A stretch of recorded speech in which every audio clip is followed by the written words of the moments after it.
D'accord. Quand est-ce que vous voulez venir? Euh,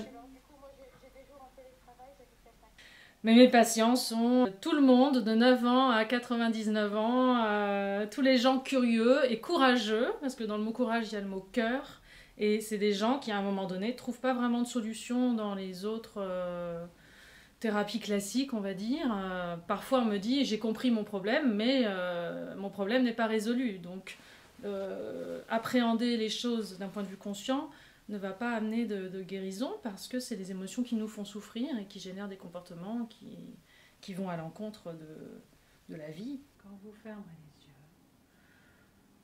ce sera le signal pour que vous laissiez cette relaxation devenir 10 fois plus profonde. En fait, la méthode Hypnosource, c'est à la fois de l'hypnothérapie, mais aussi de la programmation neurolinguistique, de la psychobiologie subcellulaire, de l'EFT, du tapotement, des stimulations bilatérales, tout ça pour traiter le traumatisme et j'utilise même maintenant des chants, des mantras très puissants pour remettre, remplir à l'intérieur et même de l'énergétique. Enfin, c'est vraiment quelque chose d'assez complet. Ouvrez les yeux, fermez les yeux, redoublez votre relaxation. L'hypnosource, c'est une méthode qui permet de traiter les phobies, les angoisses, la peur de parler en public, le manque de confiance en soi, mais aussi les petits tocs qu'on peut avoir comme se ronger les ongles ou tout ce qui est comportement compulsif, les addictions et le tabagisme. Souvent, les gens ont essayé beaucoup de fois d'arrêter de fumer. Et quand on comprend que c'est une dépendance psychologique et pas du tout physique, hein, en fait, la nicotomanie n'existe pas, c'est très facile d'arrêter de fumer quand on est accompagné. Mais c'est pas comme ça en un claquement de doigts.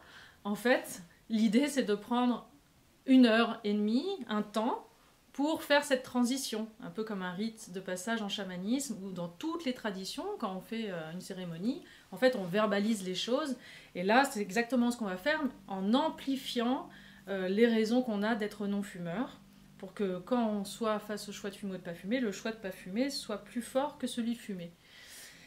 On va aussi utiliser des techniques de respiration, de visualisation, et donc tout ça fait que on devient beaucoup plus en accord avec soi-même, avec l'idée d'être non-fumeur. Je suis non-fumeur et je resterai non-fumeur toute ma vie. Je suis non-fumeur et je resterai non-fumeur toute ma vie. Donc j'interviens aussi sur les problèmes relationnels pour les personnes qui ont le sentiment d'être dans des relations de dépendance.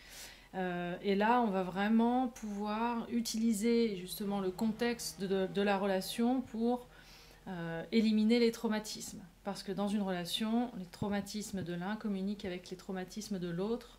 Et c'est pas pour rien si on vit cette relation, c'est que l'on a quelque chose à régler.